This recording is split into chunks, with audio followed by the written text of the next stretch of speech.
நண்பர்களே, இன்று பிப்ரவரி மாதம் 28ஆம் தேதி லண்டனில் இப்பொழுது நேரம் பிற்பகல் 1:50 ஈரான் முழுவதிலும் தலைநகர் தெஹ்ரான் உட்பட பல இடங்களில் அமெரிக்காவும் இஸ்ரேலும் தொடர்ச்சியாக தாக்குதல்களை நடத்தியிருக்கின்றன. அமெரிக்க ஜனாதிபதி டொனால்டு டிரம்ப் இதனை பெரிய போர் நடவடிக்கைகள் என்று விவரித்திருக்கிறார். டிரம்ப் நினைக்கவில்லை இவ்வளவு அவசரமாக ஈரான் தன்னுடைய தாக்குதல்களை நடத்தும் என்று. மத்திய கிழக்கின் முக்கியமான பல இடங்களில் பஹ்ரைன், ஓமான், மிடில் ஈஸ்ட் என்று சவுதி அரேபியா, கட்டார் என்று பல இடங்களில் ஈரான் தற்பொழுது தாக்குதல் நடத்தி இருக்கிறது, ஏவுகணை தாக்குதல்களை நடத்தி இருக்கிறது. ட்ரம்ப் பல வாரங்களாக சொல்லிக் கொண்டிருந்தார், அச்சுறுத்தல் விடுத்துக் கொண்டிருந்தார். ஈரானுக்கும் அமெரிக்காவுக்கும் தொடர்ச்சியான ஒரு போர் நடக்கும் என்று சொல்லிக் கொண்டிருந்தார்.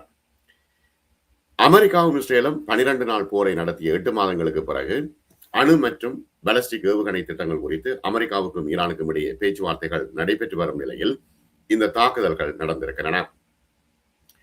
ஈரான் வடக்கு, இஸ்ரேல் மற்றும் மத்திய கிழக்கில் உள்ள அமெரிக்க ராணுவ தளங்களை ஈரான் வடக்கு இஸ்ரேல், நோர்தர்ன் இஸ்ரேல் மற்றும் மத்திய கிழக்கில் உள்ள அமெரிக்க ராணுவ தளங்களை இலக்காக கொண்ட ஏவுகணைகளோடு பதிலடி கொடுத்திருக்கிறது. ஈரான் மற்றும் இஸ்ரேலில் உயிரிழப்புகள், சேதங்கள் குறித்து இன்னும் விவரங்கள் தெளிவாக தெரியவில்லை. இன்று காலை 9:27 அளவில் பகல்ல இந்த தாக்குதல் நடத்தியிருக்கிறது அமெரிக்கா. ஏற்கனவே இரவேல தான் தாக்குதல் நடத்தும், ஆனா இந்த முறை பகல்ல தாக்குதல் நடத்தி இருக்கிறது. காலை 9:27 அளவில் ஜிஎம்டி நேரம், லண்டன் நேரம் 6:27 தலைநகர் தெஹ்ரானில் தொடராக தாக்குதல்களை நடத்தி இருக்கிறது. இது அமெரிக்காவும் இஸ்ரேலும் சேர்ந்துதான் இந்த தாக்குதல்கள் நடத்தப்பட்டதாக அறிவித்திருக்கின்றார்கள். மேற்கு தெஹ்ரானில் உள்ள அல் ஜசீராவின் நிருபர் 2 வெடிப்புகள் சத்தங்கள் கேட்டதாகவும் சமூக ஊடகங்களில் பகிரப்பட்ட வீடியோக்களை அவர் பகிர்ந்திருந்தார். 6:27 ஜிஎம்டி நேரப்படி ஈரானுக்குள் உள்ள இலக்குகள் மீது தாக்குதல் நடத்தியதாக இஸ்ரேல் முதலில் அறிவித்தது. அப்ப இஸ்ரேல் சொல்லுது, ஏற்கனவே கூறியது, நாங்கள் தாக்குதல் நடத்த போக மாட்டோம் என்று. ஆனால் தற்பொழுது இஸ்ரேல் அமெரிக்கா கூட்டு தாக்குதலாகத்தான் இந்த தாக்குதல் நடத்தப்பட்டிருக்கிறது. இஸ்ரேலுடனான கூட்டு ராணுவ நடவடிக்கையின் ஒரு பகுதியாக இந்த தாக்குதல் நடத்தப்பட்டதாக அமெரிக்க அதிகாரி தெரிவித்திருக்கிறார். சமீபத்திய வாரங்களில் வாஷிங்டன் இந்த பகுதியில் ஒரு போர் விமான குவிப்பையை செய்தது, போர் கப்பல்களை அங்கு நிறுத்தியது. ஈராக் போருக்கு பிறகு மிக முக்கியமான ராணுவ கட்டமைப்பாக இது பார்க்கப்படுகிறது. இந்த ராணுவ நடவடிக்கை தொடர்ச்சியாக நடக்கும் என்று ட்ரம்ப் சொல்லியிருக்கிறார். அமெரிக்க பாதுகாப்புத்துறை பிறகு இந்த ஆபரேஷன் எபிக் ஃபியூரி என்று இந்த ராணுவ நடவடிக்கைக்கு பெயரிட்டிருக்கிறது. அமெரிக்க இஸ்ரேலிய கூட்டு தாக்குதல் ஆரம்பித்ததிலிருந்து அமெரிக்க ராணுவத்தின் முதல் பொது அறிக்கை தற்பொழுது வந்திருக்கிறது. பல ஏவுகணைகள் தெஹ்ரானில் உள்ள பல்கலைக்கழகம், ஜோம்ஹோரி பகுதி, ஈரானின் இஸ்லாமிய புரட்சிகர காவல் படை தலைமையகம் போன்ற இடங்களில் விழுந்து வெடித்ததாக தெரிவிக்கப்பட்டிருக்கிறது. ஈரானின் தலைநகரில் அயத்துல்லா அலி கமைனியின் அலுவலகங்களுக்கு அருகில் ஒரு தாக்குதல் நடந்ததாக ஏபி செய்தி வெளியிட்டிருக்கிறது. ஈரானின் தஸ்னீம் செய்தி நிறுவனம் தெஹ்ரானின் வடக்கு செய்யத் பகுதியிலும் வெடிப்புகள் ஏற்பட்டதாக தெரிவித்திருக்கிறது. உள்ளூர் ஊடகங்களின்படி ஹெர்மன்ஷா, கும், தப்ரீஸ், இஸ்பஹான், எலாம், ஹராஜ் நகரங்களிலும் லோரஸ்தான் மாகாணத்திலும் அங்கு குண்டு தாக்குதல்கள் நடத்தப்பட்டிருக்கின்றன, விமான தாக்குதல்கள் நடத்தப்பட்டிருக்கின்றன. டொனால்டு ட்ரம்ப் இப்பொழுது என்ன சொல்கின்றார்? இது ஒரு பெரிய போர் நடவடிக்கை என்று அறிவித்திருக்கின்றார். இதே வேளையில் அமெரிக்காவினுடைய இந்த போர் நடவடிக்கையின் நோக்கம் ஈரானினுடைய ஏவுகணைகளை அழிக்க வேண்டும், அவர்களின் ஏவுகணை தொழிற்சாலை முழுவதும் தரைமட்டமாக்குவது என்று ட்ரம்ப் தெரிவித்திருக்கின்றார். அவர்களின் கடற்படையை முழுமையாக அழிக்கப் போகின்றோம் என்று, ஈரானின் கடற்படையை முழுமையாக அழிக்கப் போகின்றோம் என்று ட்ரம்ப் சொல்கின்றார். அமெரிக்கா ஈரானில் இந்த மிகப்பெரிய போர் நடவடிக்கையை ஆரம்பித்திருக்கிறது, தொடர்ச்சியான நடவடிக்கை என்றும் அமெரிக்கா சொல்கிறது. வாஷிங்டன் ஈரானிய அரசாங்கத்திடமிருந்து உடனடி அச்சுறுத்தல்கள் என்று அழைக்கின்ற எல்லாத்தையும் நீக்குவது என்பதுதான் இந்த போரின் நோக்கம் என்று ட்ரம்ப் சொல்கின்றார்.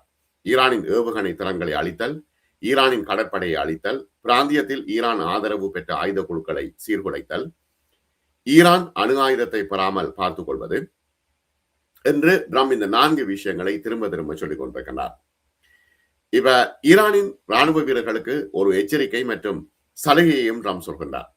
ஆயுதங்களை கீழே போட்டால் அவர்களுக்கு பொது மன்னிப்பு வழங்குவதை உறுதி செய்வதாக ட்ரம்ப் சொல்கின்றார். ஆனால் அவர்கள் அவ்வாறு செய்யாவிட்டால் நிச்சயமாக மரணத்தை சந்திக்க நேரிடும் என்று ட்ரம்ப் எச்சரிக்கை விடுத்திருக்கிறார். இதே வேளையில் அமெரிக்க படைகளுக்கும் ட்ரம்ப் சொல்கின்றார், அதிகமான உயிரிழப்புகளை நீங்கள் சந்திக்க நேரிடும், உங்களுடைய உயிர்களும் பறிக்கப்படும் என்று அமெரிக்க படைகளுக்கும் ட்ரம்ப் சொல்கின்றார். ஏனெனில் ட்ரம்ப் நிர்வாகம் பல நாள் நடவடிக்கை ஒன்றை திட்டமிட்டுள்ளதாக அமெரிக்க அதிகாரிகள் தெரிவித்திருக்கிறார்கள்.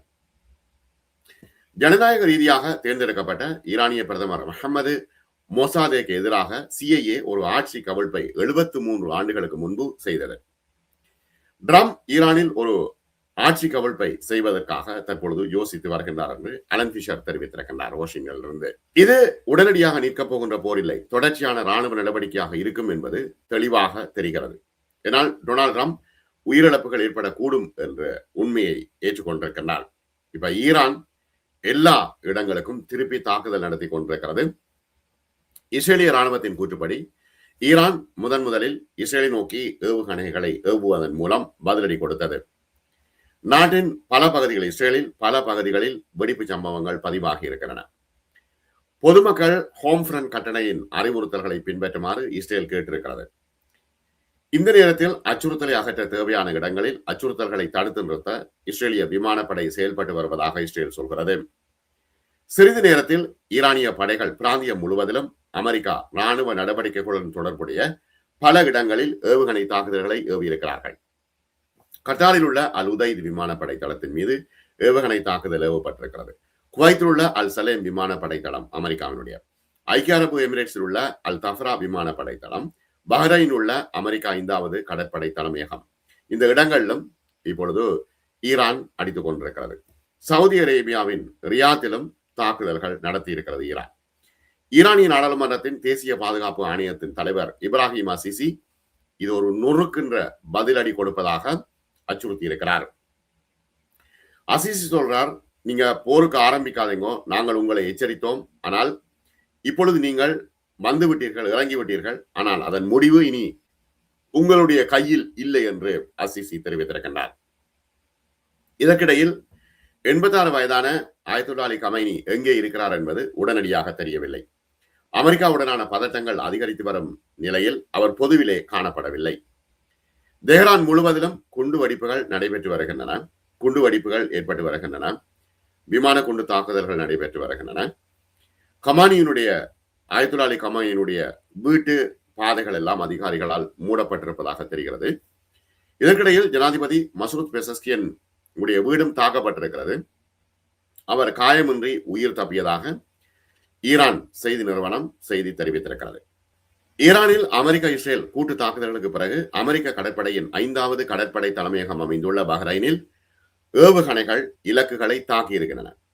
இன்று காலை தெஹ்ரானில் நடந்த வான்வெளி தாக்குதலுக்கு பிறகு அதன் நட்பு நாடுகளான அமெரிக்கா மற்றும் இஸ்ரேலுக்கு இடையிலான பதட்டங்களின் சமீபத்திய சூழ்நிலையில் இது முழு மிடில் ஈஸ்டுக்கும் மோதலாக பரவும் என்று தற்பொழுது அஞ்சப்படுகிறது. அமெரிக்க நட்பு நாடான பஹ்ரைன் உட்பட ஈரான் பாரசீக வளைகுடாவுக்கு அருகிலுள்ள பிற நாடுகளில் இப்பொழுது தாக்குதல்களை அதிகரித்திருக்கிறது. பஹ்ரைனின் மனாமாவில் உள்ள அமெரிக்க கடற்படையின் 5வது கடற்படை தலைமையகத்தை குறிவைத்து ஏவுகணை தாக்குதல்கள் நடத்தப்பட்டதாக பஹ்ரைன் தெரிவித்திருக்கிறது. வளைகுடா பகுதி உட்பட மத்திய கிழக்கில் அமெரிக்க ராணுவ நடவடிக்கைகளுக்கு 5வது கடற்படை பொறுப்பாக இருக்கிறது. பஹ்ரைனில் உள்கட்டமைப்பு சேதமடைந்ததாக அமெரிக்க அதிகாரிகள் தற்பொழுது தெரிவித்திருக்கிறார்கள். இதே நேரத்தில் இதுவரை அமெரிக்கர்கள் தொடர்பான உயிரிழப்புகள் பதிவாகவில்லை என்று NBC செய்தி நிறுவனம் தெரிவித்திருக்கிறது. வளைகுடா நாடுகளும் ஈராக் இப்பொழுது ஐக்கிய அரபு எமிரேட்ஸ் மற்றும் துபாய் உள்ளிட்ட தங்கள் வான்வெளியை மூடியிருக்கின்றன. அங்கு விமானங்கள் முழுவதுமாக நிறுத்தப்பட்டிருக்கின்றன. ஏவுகணை தாக்குதல்கள் குறித்து தகவல் கிடைத்திருக்கிறது. பஹ்ரைன், குவைத், கத்தார் மற்றும் ஐக்கிய அரபு எமிரேட்ஸ் உள்ள பிரிட்டிஷ் பிரஜைகள் உடனடியாக அந்த இடங்களில் தஞ்சம் அடைய வேண்டும் என்றும், பாதுகாப்பான இடத்தில் இருங்கள் என்றும், அனைத்து பயணங்களையும் தவிர்க்க வேண்டும் என்றும் அறிவுறுத்தப்பட்டிருக்கிறது. எல்லா இடமும் தொடர்ச்சியாக தாக்குதல் நடத்தப்பட்டு வருகிறது. ஐக்கிய அரபு எமிரேட்ஸ் அருகில் உள்ள அபுதாபியில் ஏவுகணை தாக்குதல் நடத்தப்பட்டிருக்கிறது. ஈரான் தாக்குதல் நடத்தியிருக்கிறது. அங்கு பாகிஸ்தானியர் ஒருவர் கொல்லப்பட்டுள்ளதாக ஸ்கை நியூஸ் அரேபியா தெரிவித்திருக்கிறது. தொடர்ச்சியான தகவல்கள் வரும்பொழுது உடனுக்குடன் தருகின்றேன். லண்டன் தமிழ் டிவியை சப்ஸ்கிரைப் செய்யுங்கள், லைக் செய்யுங்க. உடனுக்குடன் செய்திகள் உங்களை வந்து சேரும். நன்றி நண்பர்களே.